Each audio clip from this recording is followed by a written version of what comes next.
guest today is Bret Juliano from Dust Bunny Mafia. Bret, tell us about yourself. Hey everyone, my name is Bret Juliano, and I am the artist and writer of Dust Bunny Mafia, which is a newspaper-style comic strip that's basically Looney Tunes meets The Godfather. So, Bret, what's your background?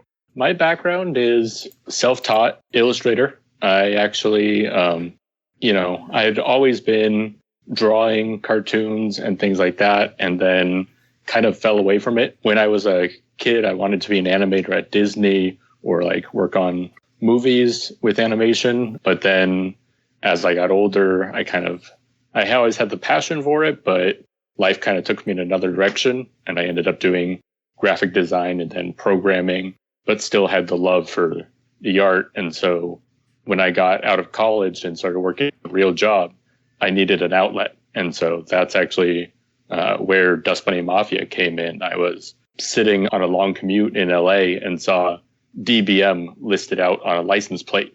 And I was trying to come up with acronyms of what DBM could be. And I thought Dust Bunny Mafia. And so I texted myself that name. And then when I got home after a couple hours, I had the initial 6 characters of my Dust Bunny Mafia crew sketched out and just kind of went from there. So you're kind of like J.K. Rowling. You're sitting on the train, you get this idea, and the next thing you know, there are theme parks. Yeah. Yeah, sure. Hopefully. Okay. So can you tell us what Dust Bunny Mafia is about? Kind of give us an overview. So it's kind of the idea of what would a world look like where mobsters are actually the heroes of the story rather than the criminals. So it's taking the classic black versus white cowboys and Indians, black hats, white hats style, and using mobsters and cops as the storytellers, as the main characters. And in my world, everything's micro. So you've got different mobster families, rats, crows, dust bunnies, etc., all trying to fight over the same piece of land, kind of like the New York's 5 mobster families, while simultaneously, avoiding the cops and trying not to have too much backlash, not trying to bring too much attention to themselves, to the general public, but keep everything underground. Cool. So this is your dream con, okay? Who are you most excited to meet here? Well, if he ever made a convention appearance, Bill Watterson of Calvin and Hobbes fame. I don't know if he's ever going to do it, but that would be a good one. Yeah, I doubt it either. But, in my dream con, he would actually be there. Very cool. And you're obviously a big Calvin and Hobbes fan. Have you ever had a chance to meet him? No. I imagine with the lack of appearances he's actually made, that there would never be a chance. Someone that's more reasonable that I think I could meet would be Stefan Pastis of Pearls Before Swine. He would be another one that's pretty high up there on my list of cartoonists that I would love to meet.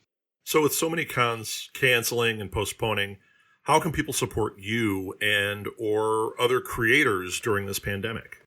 The best way is, online. A lot of artists have set up online shops. They have different Comic Con organizers are trying to set up virtual artist alleys and virtual cons. So the best way is to participate in things like that. Or if people have online stores, a lot of people are doing online commissions to kind of take the place of commissions and different sales that they would do during the convention season. Now, are you doing any commissions online? Right now, for the next week, no, because I'm actually finishing up a Kickstarter. But in my off time of, when I'm not running a Kickstarter, I do online commissions. My forte is animal mobsters to go with the Dust Bunny Mafia theme. And so my animal or pet portraits are kind of my main specialty when I do online commissions. Great. And your Kickstarter, let's talk about that. So when does it end? Give us some details. My Kickstarter is a new Dust Bunny Mafia comic collection called The Blind Tiger. And it's a throwback to the Roaring 20s Prohibition, in which, during Prohibition, alcohol was banned in the U.S.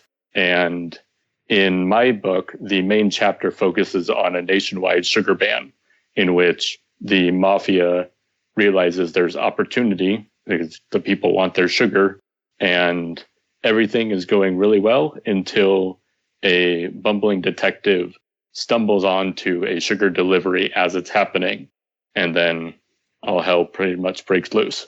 And so the book is a 132-page full-color comic collection in the same vein as, Garfield and Calvin the Hobbes type collections.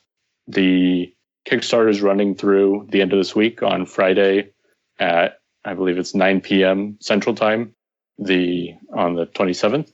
It ends. We're actually really close to our goal. We're only about $300 short as of right now. I've got a bunch of different levels with some exclusive items. Like I have a poker chip that's included with every physical book order. That's something really unique that ties into the campaign and ties into the mobster world. Yeah. Cool. Where can people check out your work? The main hub for my work is my website, comics.dustbunnymafia.com. But I'm also very active on Facebook, Twitter, and Instagram. Those would be the big three. And if you just do a search for Dust Bunny Mafia, I've been running this comic for about 8 years now, so I have pretty good Google presence. So if you search Facebook, Twitter, Instagram, Dust Bunny Mafia should show right up and be the top result.